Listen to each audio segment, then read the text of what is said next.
ये कहानी पिंकी की है, जो बहुत ही गरीब परिवार से थी। पिंकी की माँ उसे जन्म देते ही चल बसी थी और पिता रामू बहुत बीमार था। कुछ साल पहले एक तेज रफ्तार गाड़ी ने उसे टक्कर मार दी थी। तब से ही रामू बिस्तर पर था। पिंकी घर चलाने के लिए कबाड़ बिनती थी। एक दिन पिंकी घर आकर अपने पिता से, ये लो बाबा, मैं मंदिर से प्रसाद लाई हूँ, खा लो। तूने खाया? हाँ बाबा, मैं मंदिर से ही खाकर आई थी। बिस्तर पर हूँ तो क्या? अरे बाप हूँ तेरा, मुझसे झूठ बोल जाए, इतनी बड़ी नहीं हुई है तू। अरे बाबा, इतना सा तो है, मैं खा लूंगी तो तुम्हारे लिए क्या बचेगा? घर में कुछ भी पकाने को नहीं है, तुम खाओ, मैं फिर मंदिर से जाकर प्रसाद खा लूंगी। रामू की आंखों में आंसू थे। उसे अपनी हालत पर अफसोस हो रहा था, लेकिन वो मजबूर था। खाने का इंतजाम ही पिंकी बड़ी मुश्किल से कर पाती थी। ऐसे में रामू का इलाज करा पाना उसके बस की बात नहीं थी। एक दिन पिंकी कबाड़ में कुछ बिकने लायक ढूंढ रही थी कि तभी एक बहुत ही सुंदर सी पतंग कटकर उसके सामने आ गिरी। पिंकी ने उस पतंग को उठा लिया और मन में सोचने लगी, अरे वाह, कितनी सुंदर पतंग है। लेकिन मैं क्या करूं इसका? बेचने का मन तो नहीं कर रहा, लेकिन हो सकता है इसकी अच्छी कीमत मिल जाए। पिंकी उस पतंग को अपने साथ लेकर आगे बढ़ जाती है। कुछ दूर चलने के बाद उसे एक बच्चा मिलता है जो अपने माता पिता के साथ घूमने निकला था। वो पिंकी के हाथ में उस पतंग को देखकर उसे पाने की जिद करता है। उसकी माँ उसे समझाती है, लेकिन वो नहीं मानता। बच्चे की जिद के आगे हार मानकर उसके पिता पिंकी से कहते हैं, बेटा सुनो, इस पतंग का तुम क्या करोगी? जी, मुझे ये रास्ते से मिली है, इसे बेचकर मैं खाना खरीदूंगी। अच्छा, तो ये पतंग मैं ही तुमसे खरीद लेता हूँ। मेरे बच्चे को ये पतंग बहुत पसंद आ गई है, वो इसे लेने की जिद कर रहा है। तुम जितने पैसे चाहो मैं तुम्हें दे दूंगा। अच्छा, तो ठीक है, तो पूरे 10 रुपए लूंगी मैं इस पतंग के बदले। ये लो, 20 रुपए हैं, खुश रहो। पिंकी उन्हें वो पतंग देकर पैसे ले लेती है। वो बहुत खुश होती है। फिर उसके मन में एक ख्याल आता है, अगर किसी तरह मेरे पास बहुत सारी पतंगे हो जाए तो अच्छी कमाई हो सकती है। ये सोचकर पिंकी एक पतंग बनाने वाले की दुकान पर जाती है और उससे कहती है, भैया, मुझे पतंग बनाना सिखाओगे? तू क्या करेगी पतंग बनाना सीखकर? कुछ नहीं, वो मुझे पतंगे बहुत पसंद है ना, इसलिए। वो पतंग वाला भला आदमी था। वो पिंकी को पतंग बनाना सिखाने लगा। पिंकी भी मन लगाकर पतंग बनाना सीखने लगी। 2-3 दिन में ही उसने सारी बारीकियां सीख ली, लेकिन उसके पास सामान खरीदने के लिए पैसे नहीं थे। वो उदास मन के साथ मंदिर में जाती है और भगवान के सामने हाथ जोड़कर बैठ जाती है। पिंकी का उदास चेहरा देखकर मंदिर के पुजारी जी ने उससे पूछा, क्या हुआ बेटी, बड़ी परेशान लग रही हो, क्या हुआ? पुजारी जी, मैं बहुत परेशान हूँ। अपने हाथों से पतंगे बनाकर बेचना चाहती हूँ ताकि घर का खर्चा चला सकूं, लेकिन मेरे पास इतने पैसे भी नहीं कि पतंग बनाने का सामान खरीद सकूं। पिंकी की बात सुनकर पुजारी जी मुस्कुराते हैं और मंदिर के दान पात्र से कुछ पैसे निकालकर पिंकी को देते हैं। पिंकी ये देखकर चौंक जाती है। वो पुजारी जी से कहती है, नहीं पुजारी जी, ऐसा मत कीजिए, ये भगवान जी के पैसे हैं।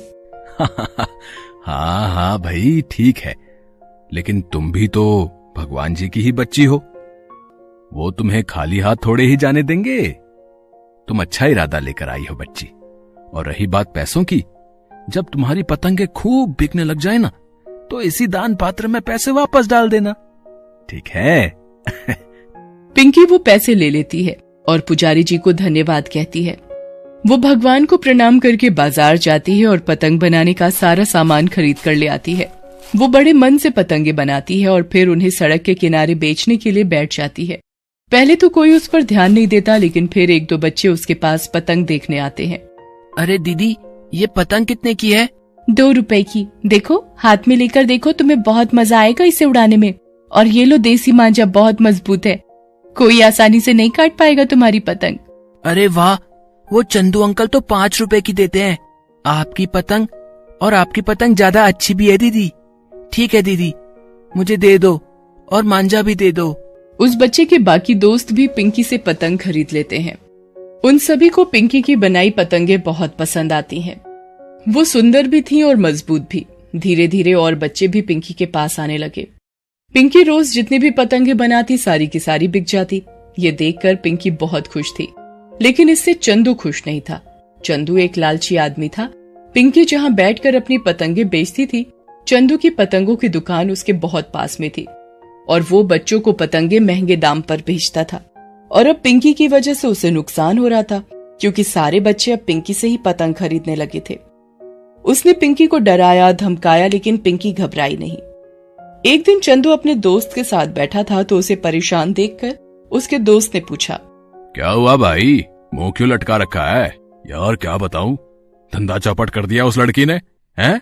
खुद पतंग बनाती है और मुझसे सस्ते में बेच देती है, मांझा भी सस्ते में देती है। उसे जाकर अच्छे से हड़काया मैंने। कोई लड़का होता तो हाथ पैर तोड़ देता, लेकिन लड़की है ना, कहीं लेने के देने ना पड़ जाए, इसलिए खून का घूंट पीकर बैठा हूं। पिद्दी भर की लड़की से परेशान हो गया है? क्या यार, नाक कटा दी तूने है? चल कोई बात नहीं, मैं हूं ना तेरे साथ। मेरे पास तेरी इस मुश्किल का हल है। तो बताना भाई, कौन से मुहूर्त का इंतजार कर रहा है? सुन, मार्केट में चाइनीज आइटम बड़े जोर शोर से चल रहे हैं, पतंगे और मांझा भी। वो बहुत सस्ते भी हैं और बच्चों को पसंद भी आते हैं। तो वो माल खरीदना शुरू कर दे। मैं जानता हूं एक डीलर को, फिर देखना कैसे सारे बच्चे तेरी दुकान में खींचे चले आते हैं। बात तो तू ठीक कह रहा है, पर यार मैंने सुना है कि चाइनीज मांझे में कांच का चूरा लगाया जाता है। वो बच्चों के हिसाब से ठीक रहेगा क्या? अरे तुझे उससे क्या करना है, हैं? तेरा काम है पतंग और मांझा बेचना और पैसे कमाना। देख ले, मैं तो तेरे भले के लिए ही कह रहा था। हैं? चंदू राकेश की बात मान लेता है और उसकी जान पहचान के डीलर से चाइनीज पतंगे और मांझा खरीद लेता है और दुकान में बेचना शुरू कर देता है। चाइनीज मांझा देसी मांझे के मुकाबले मजबूत तो था, लेकिन पतंग को आसानी से काटने के लिए उस पर कांच का चूरा लगाया जाता था, जो कि बच्चों के लिए बहुत खतरनाक होता है। साथ ही उसकी पतंगों के कागज पर भी नुकसानदायक केमिकल लगा था, जो तेज हवा के असर को कम करता था। चंदू इस बात की परवाह नहीं करता और जमकर अपने सामान की पब्लिसिटी करने में लग जाता है। बच्चे धीरे धीरे उसके पास वापस आने लगते हैं और पिंकी की पतंगे बिकनी बंद हो जाती हैं। एक दिन वो चंदू की दुकान पर जाती है और उसका सामान देखकर उससे कहती है, अंकल जी, मेरी पतंगे नहीं बिक रही वो कोई बात नहीं, लेकिन आप जो पतंगे और मांझा बेच रहे हो वो बच्चों के लिए खतरनाक है, आपको इन्हें नहीं बेचना चाहिए। अच्छा है, अब तू मुझे सिखाएगी कि दुकानदारी कैसे करनी है? सच सच बोल, अब तेरी बेकार पतंगे कोई नहीं खरीद रहा, इसलिए यहाँ रोने आई है ना तू? चल जा यहाँ से, बच्चों को आने दे दुकान के अंदर, वो मेरी पतंगे खरीदने आए हैं। पिंकी उदास होकर वहाँ से जाने लगती है। इतने में चंदू का बेटा चीनू उसकी दुकान पर आता है और मांझा लेकर अपने दोस्तों के साथ पतंग उड़ाने चला जाता है। दुकान से ही कुछ दूर वो एक मैदान में अपने दोस्तों के साथ पतंग उड़ाने लगता है।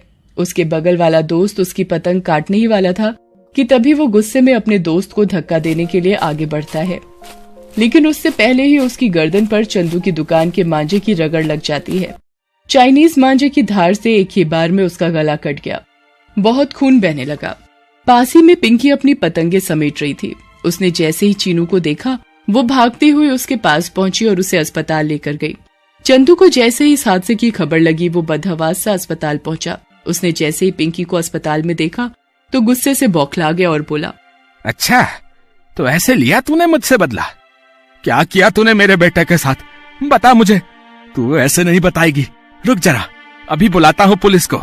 चंदू अपना फोन निकालता है, लेकिन तभी डॉक्टर उसका हाथ पकड़ लेते हैं और उससे कहते हैं, ये क्या कर रहे हैं आप? इस लड़की की वजह से ही आपका बेटा आज जिंदा है, यही उसे सही वक्त पर अस्पताल लेकर आई। पता नहीं कैसे मक्कार लोग हैं जो चाइनीज मांझा बेच रहे हैं। आपके बेटे की गर्दन उसी मांझे से कट गई थी। घाव बहुत गहरा था और बहुत खून भी बह गया था। अगर थोड़ी सी भी देर हो जाती तो हम शायद कुछ नहीं कर पाते। शुक्रिया कहिए इस लड़की को। इतना कहकर डॉक्टर वहां से चले जाते हैं। चंदू जाकर अपने बेटे से मिलता है और उसे सही सलामत देखकर वो चैन की सांस लेता है। चंदू को उसकी गलती समझ आ गई थी। वो जोर जोर से रोने लगा। पिंकी ने जाकर उसे सहारा दिया। वो रोते हुए पिंकी से बोला, मुझे माफ कर दे गुड़िया, मैंने बहुत गलत काम किया, तेरे साथ भी और अपने बेटे के साथ भी। ज्यादा पैसे कमाने के चक्कर में कुछ भी करने को तैयार हो गया मैं। तुझे अपनी दुकान के पास से भगाने के लिए क्या नहीं किया मैंने, पर तूने मेरे ही बेटे की जान बचाई। भगवान मुझे कभी माफ नहीं करेंगे। नहीं सेठ जी, आपने अपनी गलती मान ली, अब सब ठीक है। बस आप वो चाइनीज सामान बेचना बंद कर दो। मैं आपसे वादा करती हूँ कि आपकी दुकान के पास नहीं बेचूंगी अपनी पतंगे। कहीं दूर चली जाऊंगी मैं। नहीं बेटा नहीं, तू जो भी कमाती है अपनी मेहनत से कमाती है। तुझे कहीं और जाने की जरूरत नहीं, बल्कि मैं तुझे काम दूंगा। तू पतंगे बनाना और मैं उन्हें बेचूंगा। मैं तुझसे वादा करता हूं कि कभी भी खराब सामान नहीं बेचूंगा और तुझे तेरी मेहनत के पूरे पैसे भी दूंगा। पिंकी चंदू की बात मान लेती है और उसकी दुकान में फिर से दोनों मिलकर काम करते हैं। पिंकी सुंदर सुंदर और देसी कागज की पतंगे बनाती और चंदू देसी पतंगों और मांझे को सही कीमत पर बच्चों को बेचता। अब सब ठीक था, चंदू भी सुधर गया था और पिंकी के दिन भी संवर गए थे। वो सबसे पहले जाकर मंदिर के दान पात्र में पैसे वापस डालती है। पुजारी जी उसे आशीर्वाद देते हैं। पिंकी अपने पिता का इलाज एक बड़े अस्पताल में कराने लगी थी, जिससे उसकी सेहत में सुधार भी दिखने लगा था।